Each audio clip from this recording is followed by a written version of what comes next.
अल अराफ का कुछ तारुफ आपके सामने पेश करूँगा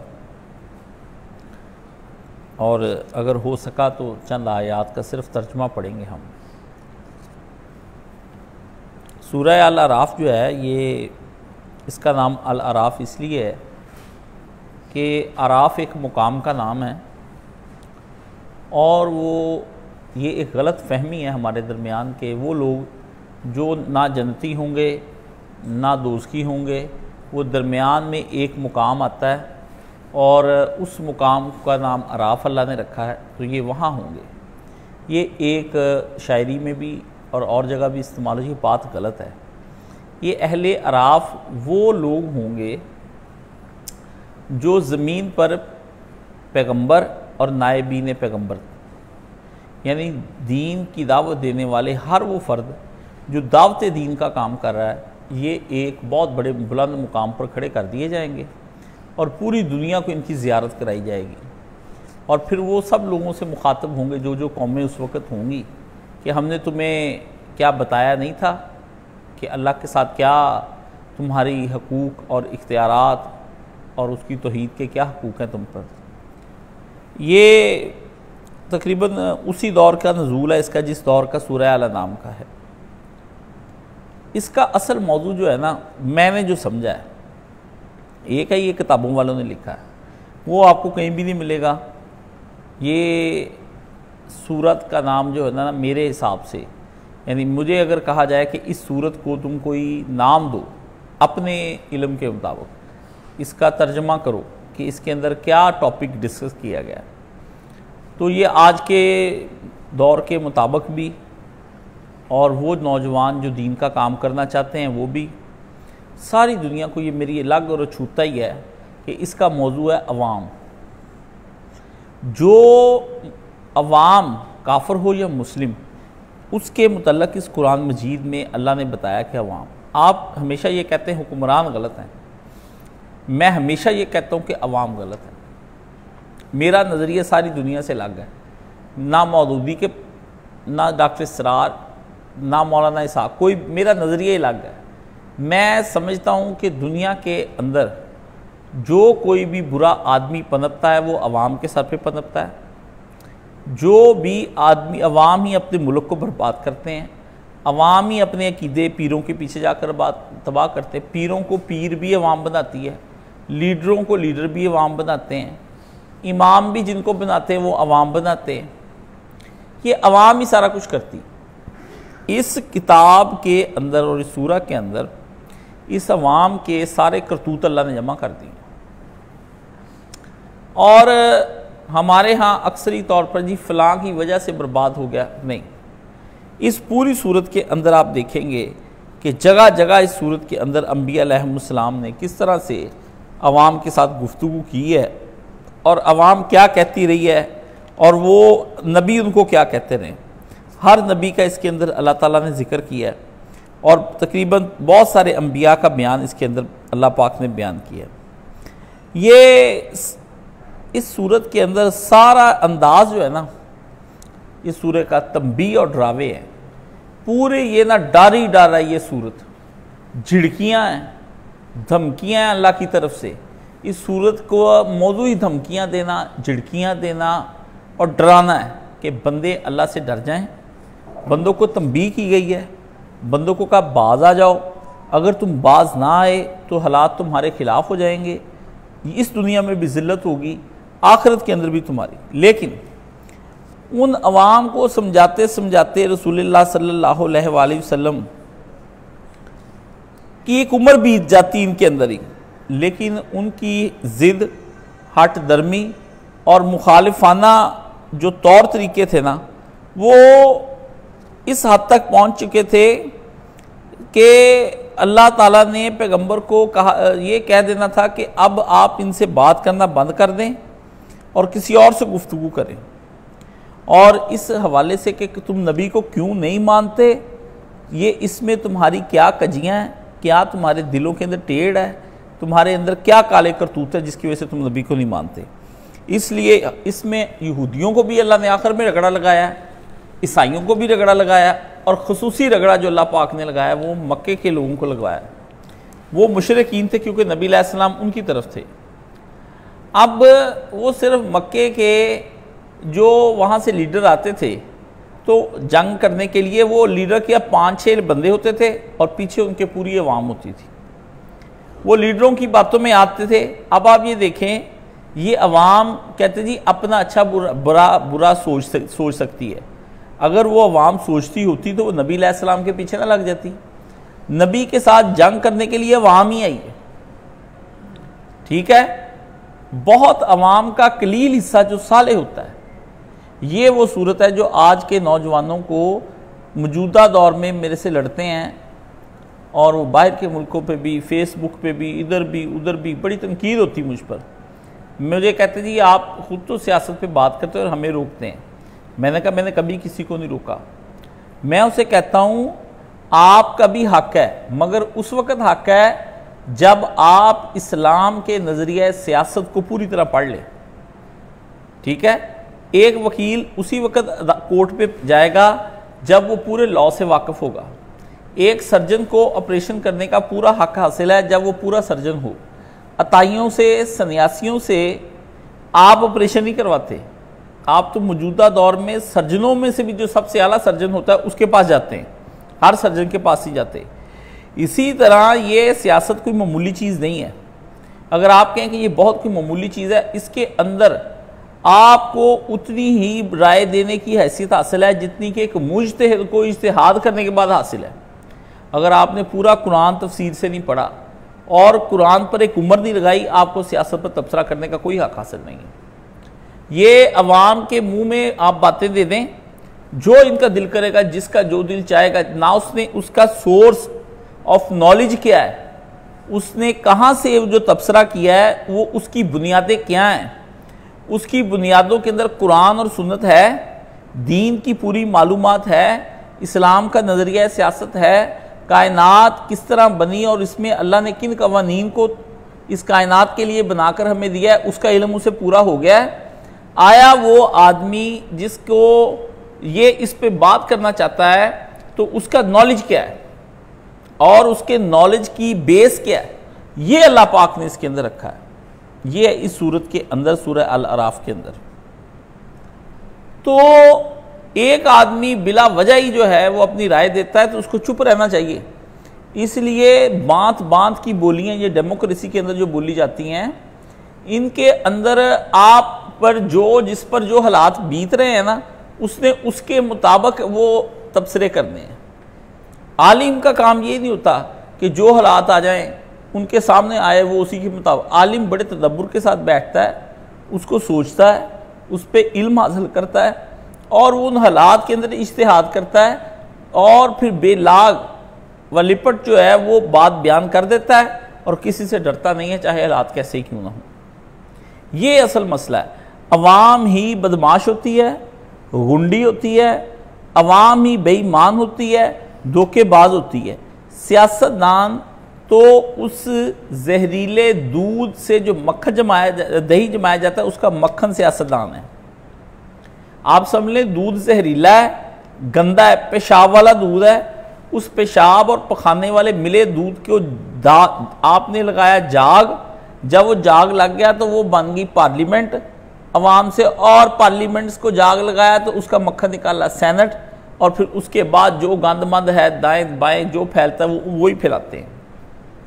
इसलिए अगर आप ये कहेंगे ये अवाम ही है जो नबियों को छोड़ गए, नबियों को कत्ल करवाया अवाम ने करवाया, ठीक है, अपने लीडरों के पीछे लाके इनको शौक है गलत लीडरों के पीछे चलना, गलत मौलवियों के पीछे चलना, गलत उलमा के पीछे चलना, गलत सियासी लीडरों के पीछे, गलत दीनी लीडरों के पीछे चलना।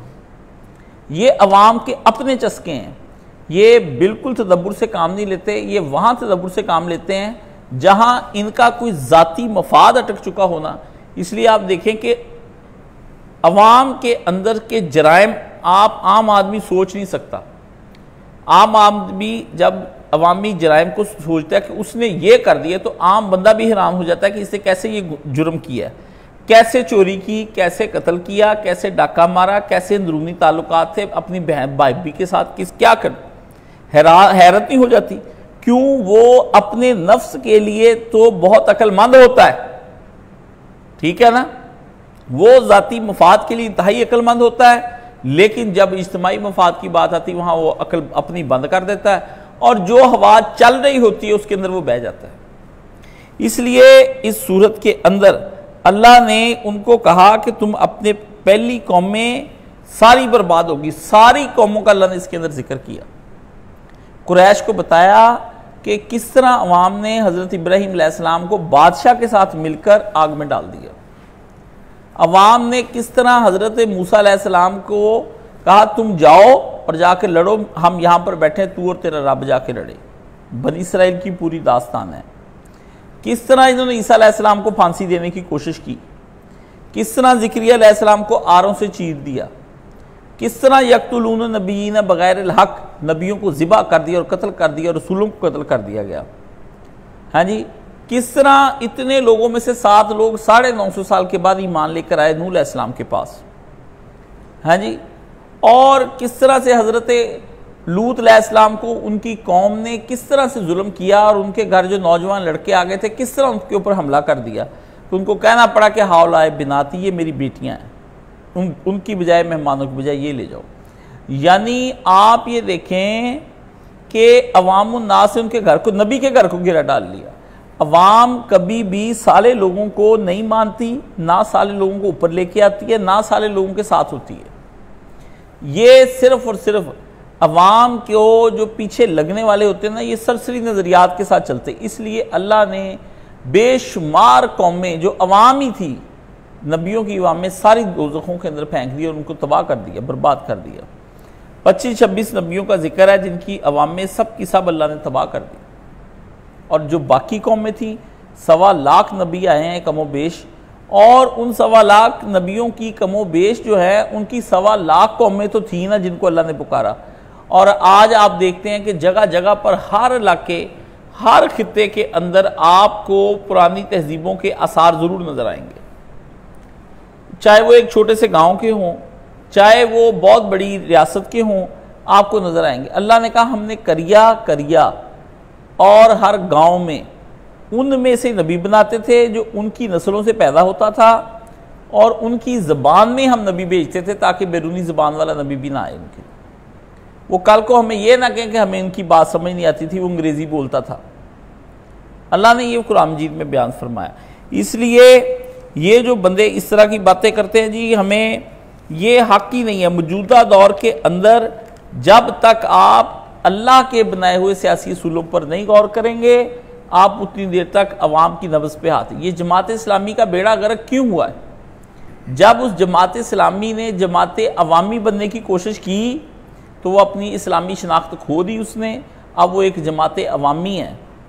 आप देखते हैं जमात दावा वाले कैसे तबाह हो गए हैं, लब्बैक या रसूलुल्लाह को कैसे उन्होंने सॉफ्टवेयर अपडेट किया है। यानी आप जाकर देखें कि मजहबी तंजीमों का जो हशर नशर हुआ है वो किस बिना पर हुआ है। वो यही कि वो अवामी बनना चाहती थी, मकबूलियत हासिल करना चाहती थी।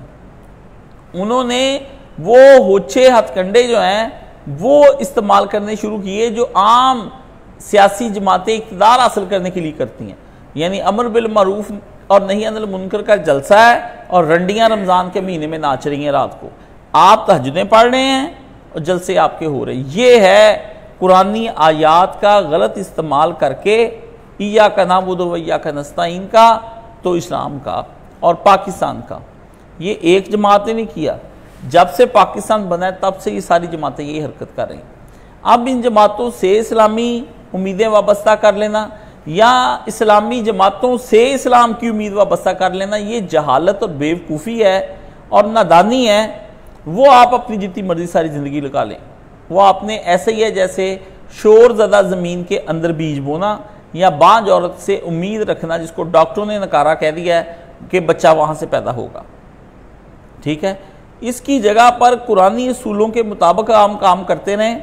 आप अगर नाकाम भी हो गए ना, 9 आदमी सिर्फ रह गए, यहाँ सहाबे काफ की तरह सिर्फ 7 रह जाएं, आप अल्लाह के यहाँ सुरखरू हैं, आपसे अल्लाह इनके बारे में कोई नहीं पूछेगा।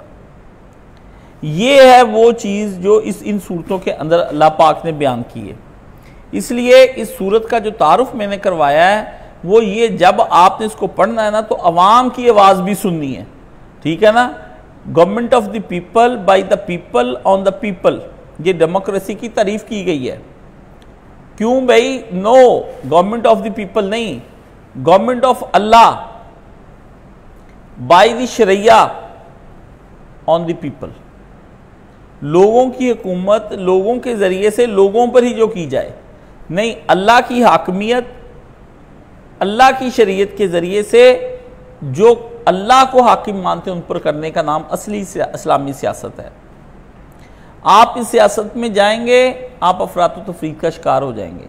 हर सियासतदान ने कुछ नेक काम, क्योंकि वो मुसलमान है तो नस्ली मुसलमान होने की हैसियत से उसने कुछ ना कुछ किए हैं, क्योंकि यहाँ की अवाम नेक नस्ली है, तो नस्ली अवाम को खुश करने के लिए कुछ उनको काम करने पड़ते हैं जिससे वो मुस्लिम भी माने जाएं, मुस्लिम भी गर्दाने जाएं और उनका एक मुस्लिम तासुर उनको, और उससे वो फ़ायदे अपने माली तौर पर उठाते हैं।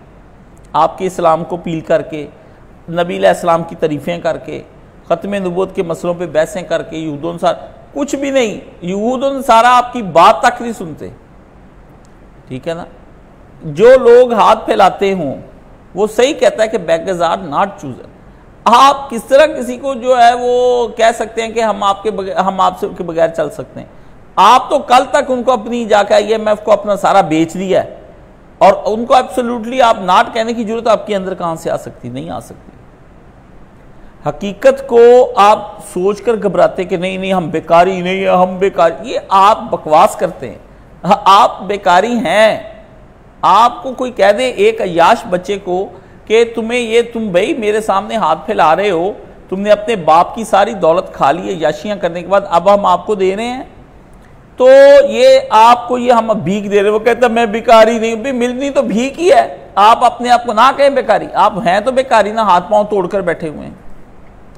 इसलिए इस सूरा को जब पढ़ना है, इसका रंग ढंग अलग है, इसको अलग नजरिए से देखना है।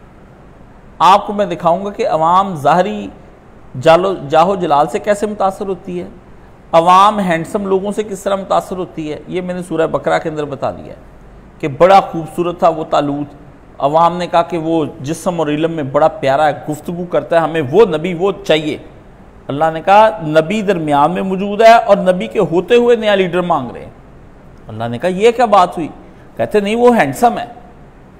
इधर फिर आके आप देख लें कि अवाम ने करून को देखा, उसका जाहो जलाल देखा, तो अल्लाह ने कहा ग्रोह नबी के पास बैठे हुए देख के इस तरह देखकर कहते काश हम भी इस जैसे होते। और उन्हीं में से मुत्तकी लोगों ने देखकर कहा हमें ये नहीं कहना चाहिए हम जैसे होते, हम अपने नबी के पास ही अच्छे हैं। ये रवैये हैं जो कुरान मजीद ने अवाम के डिस्कस किए हैं, ठीक है। आप जो जमातें इस्लामी मतलब दीनी जमातें जो काम कर रही हैं दीन के बारे में, उनको इस सूरह को और इस कुरान को इस नज़रिए से पढ़ना पड़ेगा कि कुरान के अंदर अवामी रवैये क्या हैं। ये मैंने मौजू जो है ये इसको मैंने डिस्कस करना है। मेरे पास इतनी फुर्सत ही नहीं है कि मैं इस मौजू को जो है वो इतने मौजू पर चढ़े हुए हैं मेरे कि और ऊपर से सुनने वाले कोई इतने आशिकीन नहीं हैं। वो मुनासिब सी तादाद के एक ख़ास टाइम तक बैठ कर सुनना चाहते हैं, उसके बाद नहीं वो सुनना चाहते, क्योंकि उनका मजाज नहीं है। मसालिहाना मजाज ये होता है कि अपने मुर्शिद के हाथ में इस तरह सुपुर्द कर दिया जाए जैसे मैयत को गुस्ल देने के हवाले के हाथ में सुपुर्द कर दिया जाता है कि लगे रहो अभी जब तक ये पाक नहीं होती उतनी तक इसको नहलाते धुलाते रहो। लेकिन ये बहुत मुश्किल मरहला है। ये अगर इतना आसान होता तो अल्लाह नबियों की ड्यूटियां ना लगाता। अल्लाह ने ड्यूटियां लगाई नबियों की ये हैं। मेरे जैसा बंदा भी वो रेस हो जाता है और गुस्से में आ जाता है। ये तो नबियों के हौसले थे कि वो बड़े बड़े जुमले सुनने के बाद ठंडे मिजाज से बैठे रहते थे और बड़ी बड़ी बातें सुन के तहम्मुल का इजहार करते थे। हैं जी, मारे खा करके ताइफ वाले लोगों को दुआ देना ये कोई आसान बात नहीं है, ठीक है ना। बल्कि आप अगर ना भी बद्दुआ देना तो आप ज़रूर ये कहेंगे कि या अल्लाह तू तो देख रहा है इन्होंने मेरे साथ क्या किया है, ठीक है। आप उनके बारे में दिल में बुग़्ज़ रखेंगे, माफ़ नहीं करेंगे कभी भी। लेकिन नबियों के हौसले हैं। नूह अलैहिस्सलाम का जैसे मजाक दिन रात होजो व कुरान कहता है मजाक उड़ाया जाता था कि ये कश्ती कहाँ चलानी या नूह तूने, ये चंद फट्टे और कीले ठोक ठाक के अगर तूफान आ भी गया तो कहाँ सहरा में कश्ती चलानी जनाब ने। अल्लाह ने कहा फिर हमने तंदूर में से रोटियां लगाने वाले तंदूर में से जहां से आग निकलती वहां से हमने पानी निकाल दिया। ये नबियों को जुटलाया अवाम ने। अगर ये इतने अच्छे होते तो अल्लाह मेन लीडरों को नैब डाल के फरिश्तों की तो उनको मरवा देता और बाकी सारी अवाम को बख्श देता कि अवाम की जान छूटी। ये ऊपर 5-10 बंदे जो है सियासतदान, ये इनको तक खराब कर रहे हैं। अल्लाह उन 9-10 जो है ना सियासतदानों को ख़त्म कर देते, नबी उनसे मुखातब ही ना होते। ये जो नबियों ने या कौमी या कौमी या कौमी, ए मेरी कौम, ए मेरी कौम के जो लफ्ज़ इस्तेमाल किए, इससे पता चलता है कि वो सारी अवाम थी। समझ गए? अल्लाह के नबियों ने आ करके जितनी मेहनत की है और उन्होंने जब वो पुकारा तो सारी कौम को पुकारा।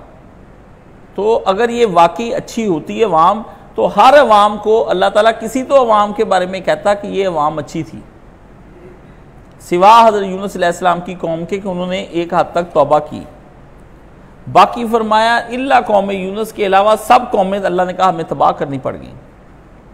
क्यों? उसकी सारी अवाम थी, उनमें बच्चे थे, बूढ़े थे, ज़ईफ़ थे, कमज़ोर थे। ये भी आता है रवायात में कि हज़रत नूह अलैहिस्सलाम को पत्थर मारने के लिए बुढ़े बाबे अपने कंधों पर अपने पोते बिठा कर लाते थे और उनके हाथ में पत्थर होते थे। फिर नूह अलैहिस्सलाम को घेर लेते और फिर बाद में कहते मारो इसको।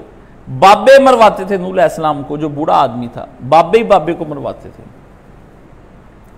और माइयाँ, तो उस दिन फिर अल्लाह का जो जलाल आया है वो नबी अलैहिस्सलाम ने फरमाया अगर अल्लाह ने पूरी दुनिया की कौमों में से किसी एक बंदे पर रहम करना होता तो उस औरत को पर रहम करता जिसने अपना छोटा सा बच्चा अपनी गोद में उठा लिया। जब सैलाब आया कौम नूह का तो उस औरत ने गोदी में उठा लिया, पानी बढ़ गया, उसे कंधों पे बिठा लिया, फिर पानी बढ़ गया तो उसने सर पे अपने बच्चे को कर लिया, खुद डूबती रही, हत्ता उसने अपने बच्चे को दोनों हाथों के जरिए से ऊपर उठा लिया। फरमाया फिर अल्लाह ने एक बड़ी लहर लाया और उसको डुबो के गोते दे के मार दिया। आप देखें वो औरत आपकी नज़र में कितनी मजलूम होगी। ये अल्लाह क्या जालिम है? अल्लाह को अजियतें देने का मज़ा आता है? ये सवाल है मेरे चंद लोगों के कि उनमें आप कहेंगे कि या अल्लाह उसमें माइयाँ जो जिनके जोड़ों में दर्द थी या जो कैंसर में मुब्तला थे बाबे माइयाँ, अल्लाह तूने उनको क्यों अज़ाब दिया?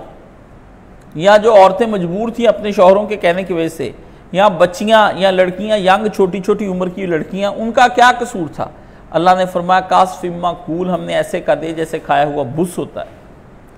और कुछ बस्तियों के बारे में फरमाया हमने छोड़ दी और उनको चिंगाड़ों ने आ लिया, कुछ को हमने लावे के अंदर पिघला के रख दिया और कुछ बस्तियां तो ऐसी थी कि हमने उसके नीचे वाले हिस्से को उल्टा कर दिया, वो बस्ती नीचे चली गई, पानी ऊपर आ गया।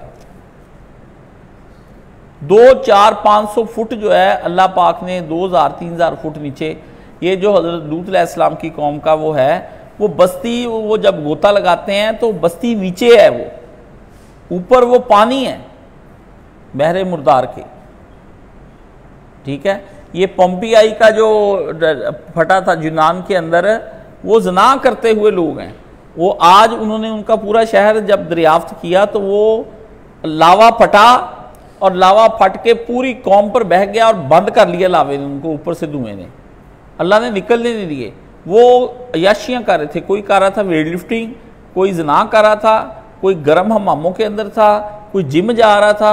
वो अब लोगों ने निकाले हैं, उनके मुजस्मे जो हैं पूरे के पूरे साबित ही निकले हैं, जो अल्लाह ताला ने उस वक्त जमा दिए ऊपर, जैसे कोई चीज़ डाल के तो जमा नहीं देते हम, कोई मोम डाल के, तो अल्लाह ने उनके ऊपर लावा डाल के उन्हें जमा दिया। अब वो जना कर रहे हैं, एन इंटरकोर्स कर रहे हैं, जबकि अल्लाह ताला ने दिखाया कि ये देखो वो क्या करे। उनके पोज तक जो है ना उल्टे सीधे जो उन्होंने किए वो वैसे ही निकल आए हैं।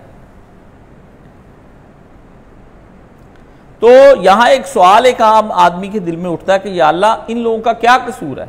अल्लाह फरमाते हैं यही तो हमने क़यामत वाले दिन तुम्हें बताना है कि इनका कसूर क्या है, जो मेरी ज़मीन पर इस्लाम नहीं लाते और इस्लाम के लिए ही कोशिश नहीं करते, ये हमने बताना है क़यामत के रोज़। तो ये सूरह जो है, ये इस सूरत की सारी सूरतों के आगे पीछे जो सूरह अल अराफ है, ये इसके बारे में हम आप आज थोड़ा सा मैंने तारुफ करवाया है। अब जगह जगह से मैं आपको फिर बताता जाऊँगा कि अवाम ने ही हर जगह हर मुत्तकी आदमी का साथ नहीं दिया, जो जुल्म व सितम बादशाहों की तरफ से हुए हैं।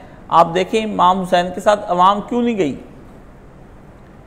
आप देखें कि हज़रत अली के साथ लोग क्यों नहीं हुए, लग होकर बैठ गए बड़े बड़े नेक।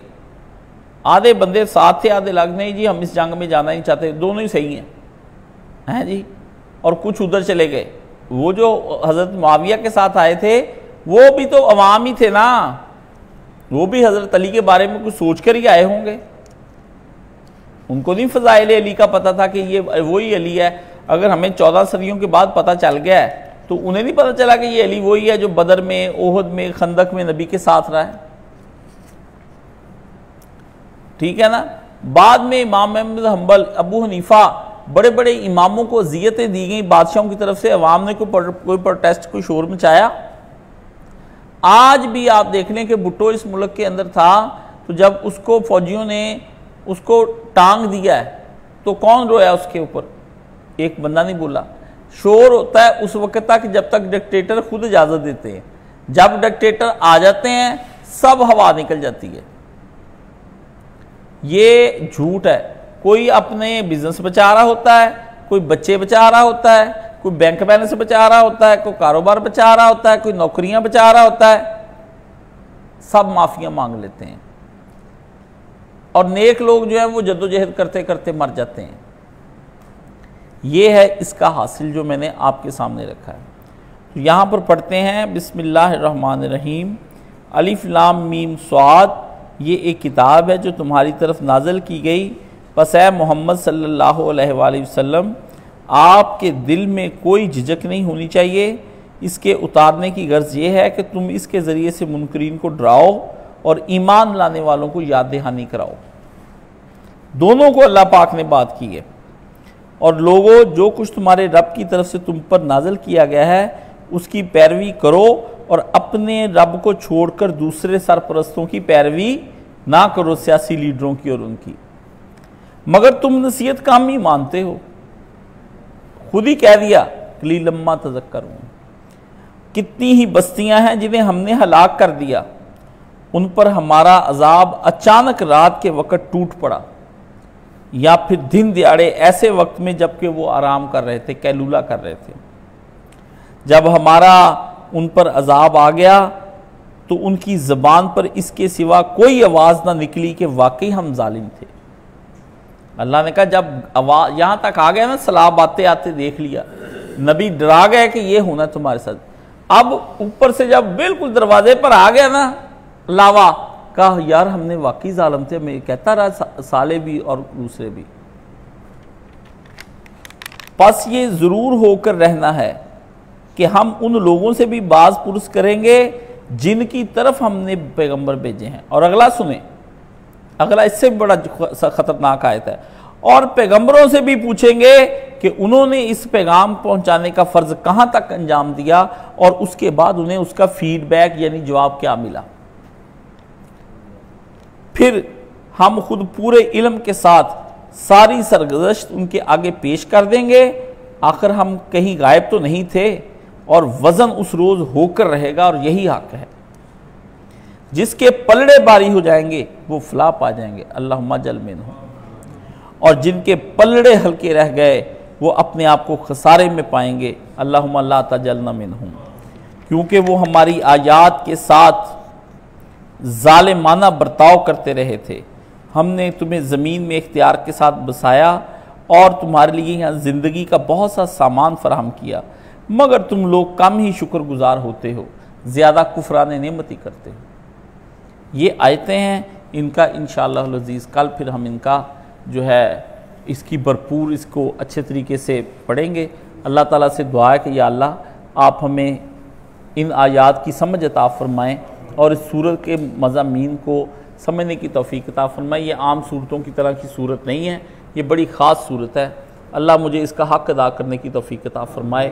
सुबहान अल्लाहि वल्हम्दुलिल्लाह वला इलाहा इल्लल्लाह वल्लाहु अकबर वला हौला वला कुव्वता इल्ला बिल्लाहिल अज़ीम। अल्लाहुम्मा सल्लि अला मुहम्मदिन व अला आलि मुहम्मदिन कमा सल्लैता अला इब्राहीम व अला आलि इब्राहीम इन्नका हमीदुम मजीद। अल्लाहुम्मा बारिक अला मुहम्मदिन व अला आलि मुहम्मदिन कमा बारकता अला इब्राहीम व अला आलि इब्राहीम इन्नका हमीदुम मजीद। या अल्लाह हर बीमार को शिफा अता फ़रमाए। आज 24वीं रात है, या अल्लाह ये भी एक रवायत में आता है कि 24वीं रात में कुरान मजीद उतरा था। या अल्लाह हम इस रात के सदक़े में आपसे दुआ मांगते हैं, हमारी मग़फ़िरत फरमा। अल्लाहुम्मा इन्नका अफ़ुव्वुन तुहिब्बुल अफ़्वा फ़अफ़ु अन्नी, अल्लाहुम्मा इन्नका अफ़ुव्वुन तुहिब्बुल अफ़्वा फ़अफ़ु अन्नी, अल्लाहुम्मा इन्नका अफ़ुव्वुन तुहिब्बुल अफ़्वा फ़अफ़ु अन्नी। या अल्लाह हर बीमार को शिफ़ाए कामिला आजिला अता फरमा। या अल्लाह हर एक भाई को कर्ज़ से निजात अता फरमा। या अल्लाह हर एक भाई के कारोबार में वुसअत हलाल तय्यब रिज़्क़ अता फरमा। या अल्लाह हलाल राहों में खर्च करने की तौफ़ीक़ अता फरमा। या अल्लाह हमारे वालिदैन की मग़फ़िरत फरमा दे। या अल्लाह हर मर्द मोमन मोमिनात मुस्लिम और मुस्लिमात ज़िंदा और मुर्दा छोटे और बड़े मर्द और औरत सबकी मग़फ़िरत फरमा दीजिए। या अल्लाह हज़रत आदम ता ईदम जितने लोग भी हैं या अल्लाह सबकी मग़फ़िरत फरमा। हशर के दिन तक जितने लोग आएंगे मुसलमान मग़फ़िरत फरमा। या अल्लाह वतन अज़ीज़ को अंदरूनी बैरूनी खलफशार से मामून और महफूज फरमा और इसको इस्तेहकाम अता फरमा। आलम इस्लाम की नुसरत फरमा, तौहीद के झंडे को शान व शौकत अता फरमा। या अल्लाह हम तेरे बंदे, हमसे कोताहियाँ होती हैं, हमें मुआफ़ फरमा। हमारी सदक़े ज़कात खैरातें जो तेरी राह में देते हैं उनको कबूल फरमा और हम पे रहम फरमा और करम और फजल फरमा। हमको ज़हनी जिस्मानी बीमारियों से मामून और महफूज फरमा। हमारे कल्बी और ज़हनी डिप्रेशन तनाव से बचा और या अल्लाह हमें हर तरह के दुखों से निजात अता फरमा। जिस्मानी करबों से, जिस्मानी बीमारियों से निजात अता फरमा। या अल्लाह लाचार होने और बेबस होने से मामून और महफूज फरमा।